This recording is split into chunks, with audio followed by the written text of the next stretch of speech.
اعوذ باللہ من الشیطان الرجیم بسم اللہ الرحمن الرحیم الحمد للہ رب العالمین والصلاة والسلام علی اشرف الانبیاء والمرسلین وآلہ الطیبین الطاہرین اعوذ باللہ من الشیطان الرجیم الیہ مرجعکم جمیعا وعد اللہ حقا إنه يبدأ الخلق ثم يعيده ليجزي الذين آمنوا وعملوا الصالحات بالقسط والذين كفروا لهم شراب من حميم وعذاب أليم بما كانوا يكفرون۔ سورہ یونس آیت 4۔ تم سب کی بازگشت اسی کی طرف ہے۔ اللہ کا وعدہ حق پر مبنی ہے، وہی خلقت کی ابتدا کرتا ہے پھر اسے دوبارہ پیدا کرے گا تاکہ جو لوگ ایمان لائے اور نیک اعمال بجا لائے انہیں انصاف کے ساتھ جزا دے، اور جو کافر ہوئے انہیں اپنے کفر کی پاداش میں کھولتا ہوا پانی پینا ہوگا اور انہیں دردناک عذاب بھی بھگتنا ہوگا۔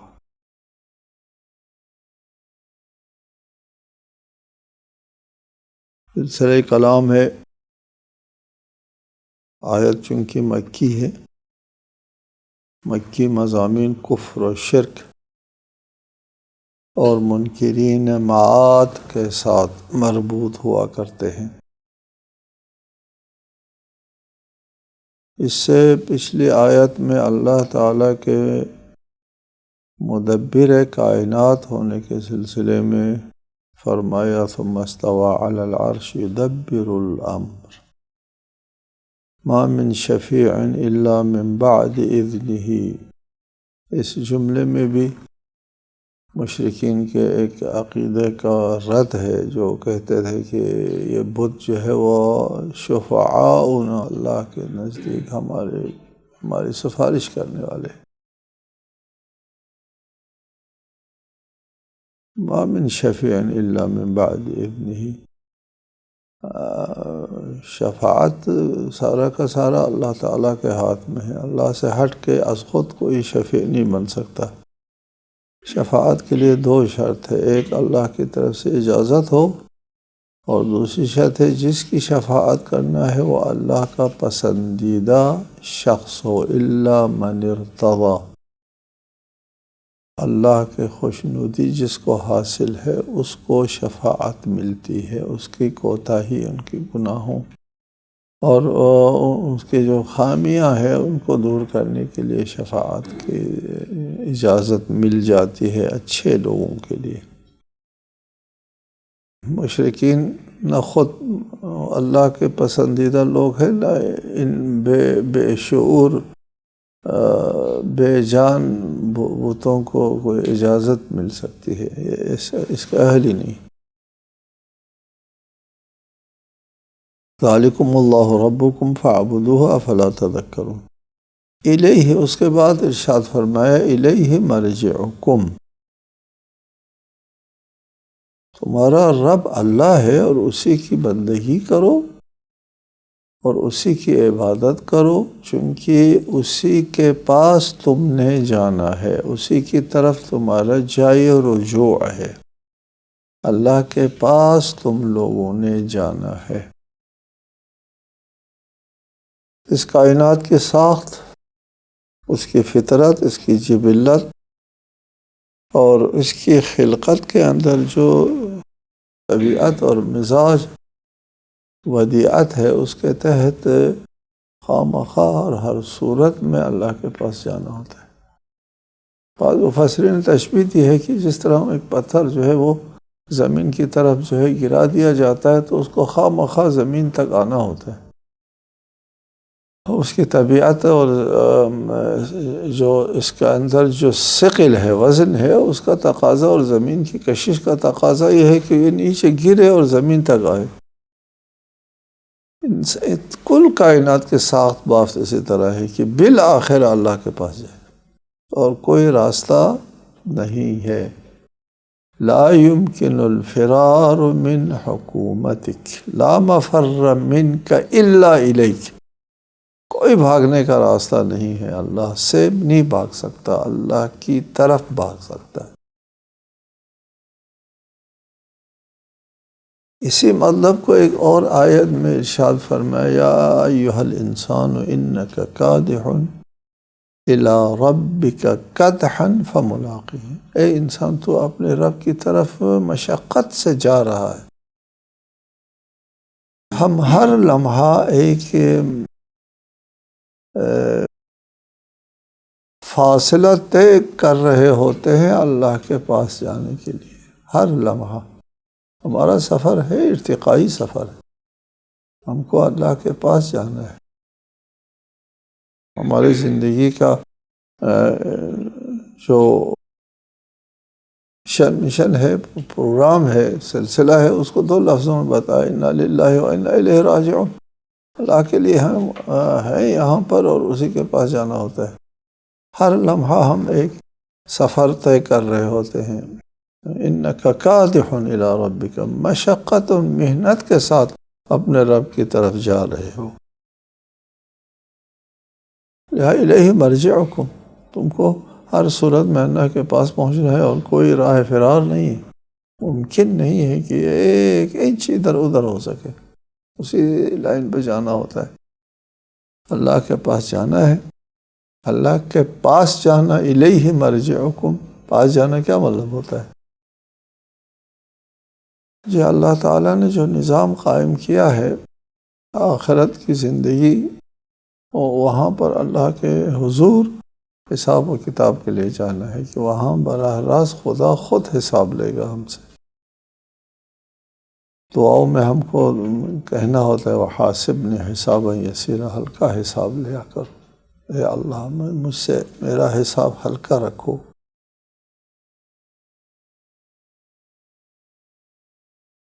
اللہ کے پاس جانا ہوتا ہے، اللہ کے سامنے جانا ہوتا ہے۔ ضروری نہیں کہ اللہ کوئی جسم ہو۔ کچھ لوگوں نے بھی استدلال کیا ہے کہ اللہ کی جسمیت کے اوپر دلالت کرتا ہے، الیہ مرجعکم، کوئی ایک جگہ بیٹھا ہو تو پھر الیہ ہو سکتا، الیہ ہو، اللہ کے پاس جانا ہے۔ اللہ خود براہ راست بندوں سے حساب لے گا۔ ایک شخص نے امام سے پوچھا کہ ہمارا حساب لینے والا کون ہوگا؟ امام نے فرمایا اللہ خود حساب لے گا، اللہ خود حساب لے گا۔ میں نے کہا پھر ٹھیک ہے، پھر مجھے کوئی زیادہ خوف نہیں ہے، وہ تو ارحم الراحمین ہے، وہ تو رؤوف الرحیم ہے، وہ تو بہت مہربان ذات ہے، اس نے خود حساب لینا ہے تو مجھے زیادہ پریشانی نہیں۔ اچھی بات ہے نا، اچھا حسن ظن ہے اللہ تعالیٰ کی طرف سے، خود اللہ کو بھی یہ حسن ظن پسند ہے، ان اللہ عند حسن ظن عبدہ۔ اللہ کے پاس جانا ہے، خود اللہ حساب لے گا ہم سے۔ الیہ مرجعکم جمیعا، کوئی بچ نہیں سکے گا اس میں سے، مستثنا بھی نہیں ہے، سب کو اللہ کے پاس جانا ہے۔ پھر ان میں سے حساب کے حساب سے تو سب کو اللہ تعالیٰ کے پاس جانا ہے۔ پھر حساب چکنے کے بعد اگر اللہ کے رحمت میں جنت میں جانا ہے تو پھر ان کے لیے تو بہت یہ کامیابی ہے۔ وعد اللہ حقا، یہ وعدہ آخرت اللہ تعالیٰ کی طرف سے ایک وعدہ ہے جو مبنی بر حق ہے، واقعیت رکھتا ہے۔ یہ وعدہ حق کی تعریف میں نے کی ہے کل، واقع کو حق کہتے ہیں، جو آپ کی بات واقع کے مطابق ہے اس کو سچ کہتے ہیں، جو واقع کے مطابق واقع نہیں ہے اس کو باطل کہتے ہیں، اور آپ کی بات اگر واقع کے مطابق نہیں ہے اس کو جھوٹ کہتے ہیں۔ یہ اللہ تعالیٰ کا وعدہ مبنی بر حق ہے، ایک حقیقت ہے، ایک واقعیت رکھتا ہے۔ یہ وعدہ یعنی قیامت آنے والا ہے۔ یہ اللہ تعالیٰ کے اس نظام تکوینی اور عدل و انصاف پر مبنی ایک ضروری امر ہے۔ اللہ اپنے وعدے کا خلاف نہیں کرتا۔ وعد اللہ حقا۔ انہ یبدأ الخلق ثم یعیدہ، اللہ خلق کی ابتدا فرماتا ہے پھر اس کا اعادہ بھی فرماتا ہے۔ پوچھا، مشرکین کے لیے یہ قابل فہم بات نہیں ہوتی تھی کہ کس طرح یہ گل سڑ جانے کے بعد، خاک ہونے کے بعد، مٹی ہو جانے کے بعد اور دنیا میں منتشر ہونے کے بعد، یہ اجزاء منتشر ہوتے ہیں خاک میں ملنے کے بعد، کہیں سے کہیں پہنچ جاتے، پھر ان کو جمع کر کے پھر دوبارہ اعادہ حیات کیسے ہوگا؟ یہ ان کے لیے ناقابل فہم تھا، مشرکین کے لیے۔ من یحیی العظام وہی رمیم، ان ہڈیوں کو کون دوبارہ زندہ کرے گا جبکہ ایک خاک ہو چکی ہوں گی؟ وہاں بھی فرمایا تھا قل یحییھا الذی انشأھا اول مرہ، یبدأ الخلق، جس نے ابتدا کی ہے وہی اعادہ کرے گا۔ اعادے کی بنسبت ابتدا آسان ہے۔ یہ آپ کو بتایا خدا کے لیے آسان مشکل نہیں ہوتا، ہمارے لیے آسان مشکل کا مسئلہ درپیش ہو سکتا ہے، اللہ تعالیٰ کے لیے آسان مشکل قابل فہم نہیں۔ اس لیے آسان مشکل اس کے لیے ہوتا ہے جو وسائل و اسباب کے ذریعے اپنے مقصد تک پہنچتا ہے۔ وسائل اسباب بہت زیادہ ہو گئے مشکل ہوتا ہے، سادہ وسائل اسباب ہے آسان ہو جاتا ہے۔ اللہ تعالیٰ وسائل و اسباب نہیں استعمال میں لاتا، اللہ کا ارادہ نافذ ہے۔ اذا اراد شیئا ان یقول له کن فیکون، ارادہ کرنا ہے اور ارادے کے لیے مشکل و آسان نہیں ہوتا۔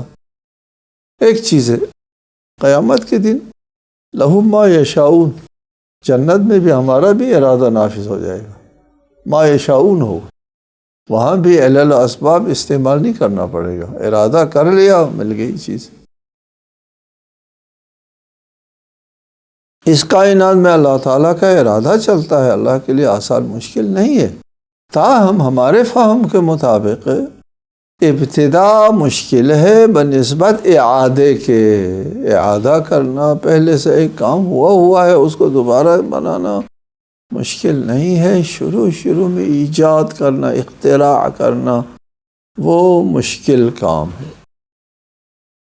قل یحییھا الذی انشأھا اول مرہ، کہہ دیجئے کہ ان ہڈیوں کو وہی ذات زندہ کرے گی جس نے پہلے ان کو انشاء کیا، ایجاد کیا ہے۔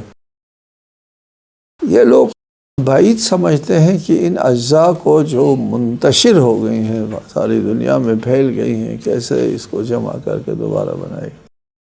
فرمایا جیسے شروع میں کیا تھا۔ شروع میں کیا ہوا؟ شروع میں انسان کی تخلیق جو ہے انسان کے خون سے نطفہ بنتا ہے اور اس سے انسان کی تخلیق ہوتی ہے، اور اس خون کو بنانے کے لیے غذا درکار ہوتی ہے، جو کھانا ہم کھاتے ہیں اس سے خون بنتا ہے۔ خون سے انسان کی تخلیقی عناصر وجود میں آتے ہیں، یہ سب کے لیے واضح بات ہے۔ یہ خون جو غذا سے بنتا ہے، یہ غذا کہاں سے آتے ہیں؟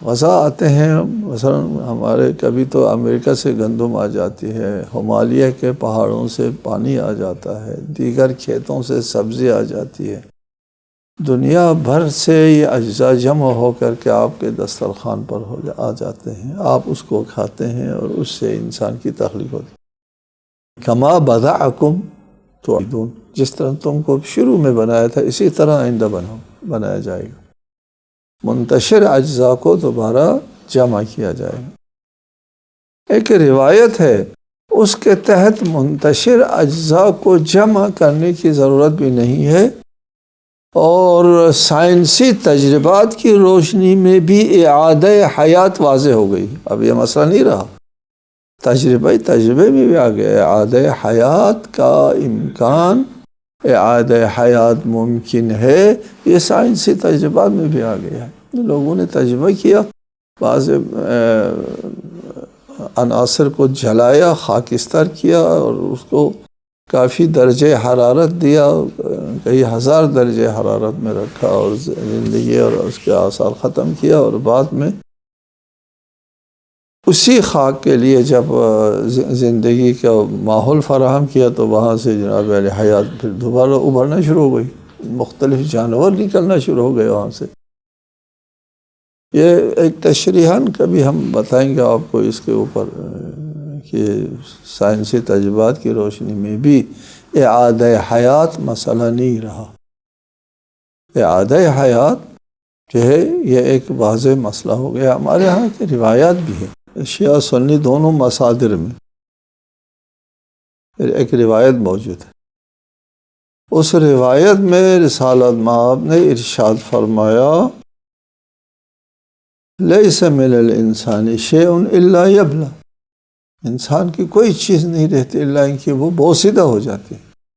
ہاں جی، البلی بوسیدہ ہو جانا، سب چیز بوسیدہ ہو جاتی ہے، خاکستر ہو جاتے ہیں، مٹی ہوتے ہیں اور گل سڑ جاتے ہیں۔ الا عظما واحدا، ایک ہڈی کا ٹکڑا باقی رہتا ہے، ٹھیک ہے، وہ عجب الذنب، اس کو عجب الذنب کہتے ہیں۔ لوگوں نے پوچھا یا رسول اللہ وما هو عجب الذنب، عجب الذنب کیا ہوتا ہے؟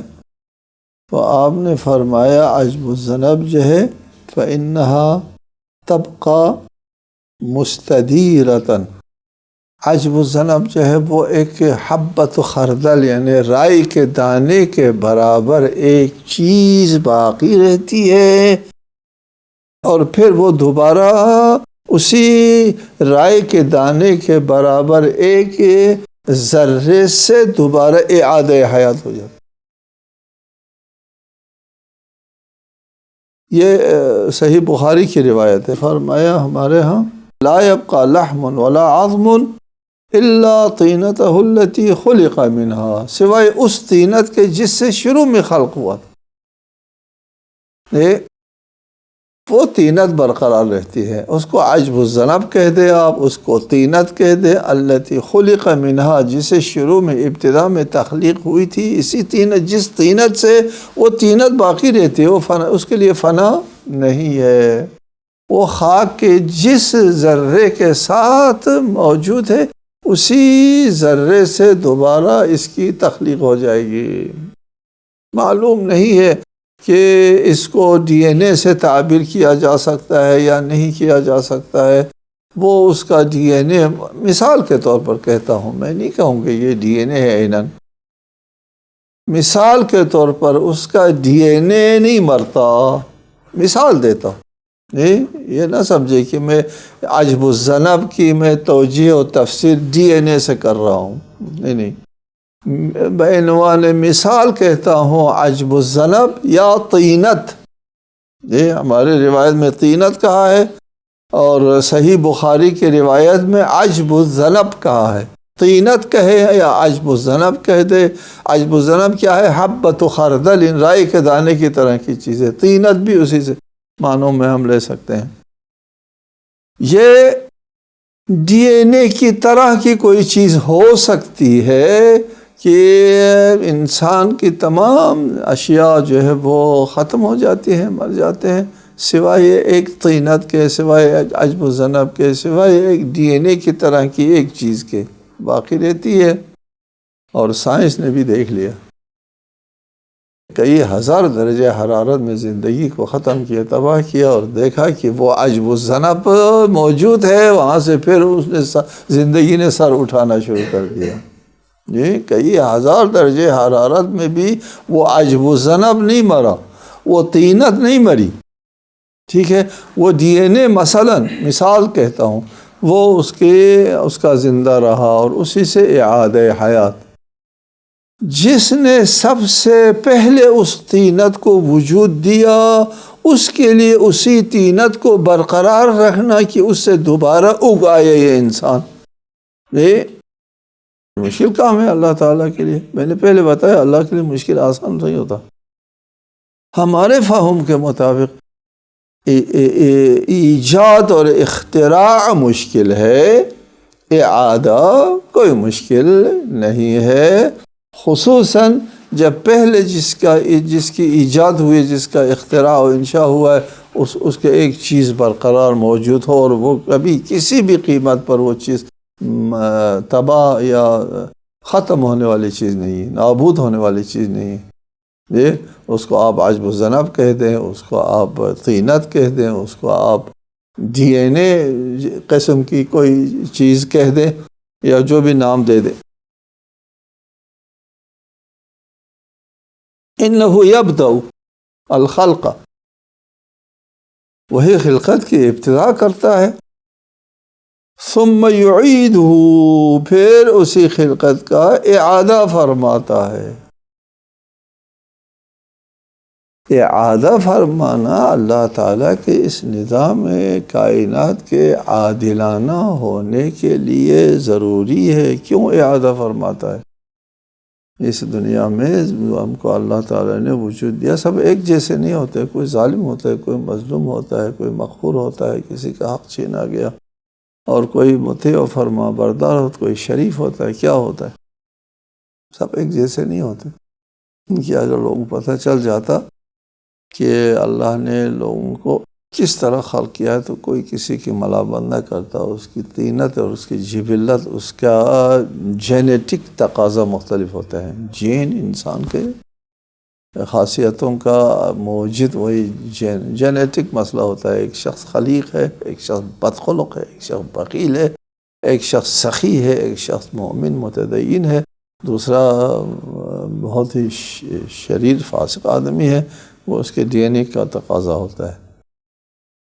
لیکن یہ ڈی این اے کا تقاضا جبر کے حد تک نہیں ہوتا. ہاں یہ نہ کہے کہ پھر تو انسان مجبور ہے اس کے جینیٹک کے تحت، اس کے جین کے جو تقاضا ہے کہ میں کیا کروں، میرا جین ایسا ہے. ایسا نہیں ہوتا. آپ کر سکتے ہیں.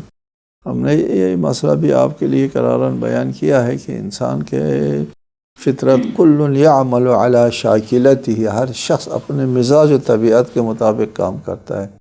میں اپنے مزاج کا ہوں، اسی کے مطابق میرے کام ہوتے ہیں. اور آپ کا اپنے مزاج کے مطابق، میں مثلا ایک شخص کے مزاج میں بخل ہے، اس کے مطابق اس کے کام. دوسرا سخی آدمی ہے، اس کے مطابق علی شاکلتہ. لیکن مجبور نہیں ہے، یہ ذہن میں رہے. جبر کے حد تک نہیں ہے. واقعہ میں سناتا رہتا ہوں، ناظرین کے فائدے کے لیے یہاں بھی سنا دیتا ہوں کہ ہمارے آیت اللہ صاحب کرامات تھے، مجتہد تھے، صاحب کرامات. ان کے کرامات کے آثار اب بھی نجف اشرف کربلا میں موجود ہیں.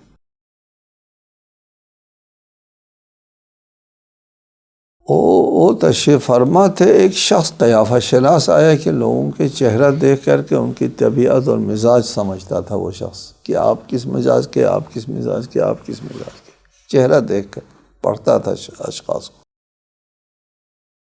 وہ آیا کسی محفل میں جہاں آیت اللہ تشریف فرما تھے، اور ان سے کہا آپ ایسے ہیں، آپ ایسے ہیں. آپ کی آنکھوں کی ساخت بتاتا ہے کہ آپ اس طرح کی طبیعت کا مالک ہے، ایسے ہے ویسے ہے. آیت اللہ نے کہا میرے بارے میں بھی بتاؤ. تو اس قیافہ شناس نے کہا میں معذرت چاہتا ہوں، آپ کے بارے میں لب کشائی نہیں کر سکتا. یار بتاؤ، جو کچھ تمہیں پتہ چلتا ہے، اندازہ ہوتا ہے، بتاؤ تو صحیح. تو کچھ سمجھتا ہے نہیں سمجھتا ہے، میں معلوم کر لوں. تاکید کیا تو اس نے عرض کیا آیت اللہ معذرت کے ساتھ آپ تاکید کرتے ہیں تو میں مجبور ہوں بتانے پر. آپ کے آنکھوں کی ساخت سے آپ ڈاکو لگتے ہیں، کوئی آیت اللہ نہیں لگتے. آیت اللہ نے کہا کہ میں مان گیا، تو صحیح کہتا ہے، سچ کہتا ہے. میری طبیعت کے سارے ترجیحات وہی ہے جو تو نے کہا ہے جی، لیکن میں نے ایسا قابو کیا ہے اس باغی طبیعت کو، قابو کیا ہے. کبھی میں نے اس کو موقع نہیں دیا، اسی لیے وہ صاحب کرامت ہو گئے. جی ایک شخص کو اصلاً وہ نابینا ہے، اس نے کبھی بھی نامحرم کا چہرہ نہیں دیکھا، وہ فضیلت نہیں ہوتا. آنکھ ہے ہی نہیں، کسی کے پاس کوئی رجحان ہی نہیں ہے اس میں، تو اس نے نہیں کیا تو زیادہ فضیلت نہیں ہوتی. ایک شخص کے پاس رجحان ہے، زبردست رجحان، اس کے باوجود وہ اس رجحان کے اوپر ہے نا. روایت میں اعدى عدوك نفسك التي بين جنبك، تمہارا سب سے بڑا دشمن تمہارا اپنا نفس ہے جو تمہارے پہلوؤں کے درمیان میں موجود ہے. اس کا مقابل کرو، اس کے مقابلے میں جیت جاؤ، جہاد کرو، بڑا مجاہد ہے. ٹھیک ہے. نفس کا مقابلہ کرو. آپ کے جینیٹک جو تقاضے ہوتے ہیں اور شرارت بھرے تقاضے، پر از شرارت تقاضے ہوتے ہیں آپ کے جینیٹک کے. سب سے بڑا دشمن آپ کو وہ جینیٹک تقاضے ہیں، ان کا مقابلہ کرو تو بات ہے. ٹھیک ہے جی.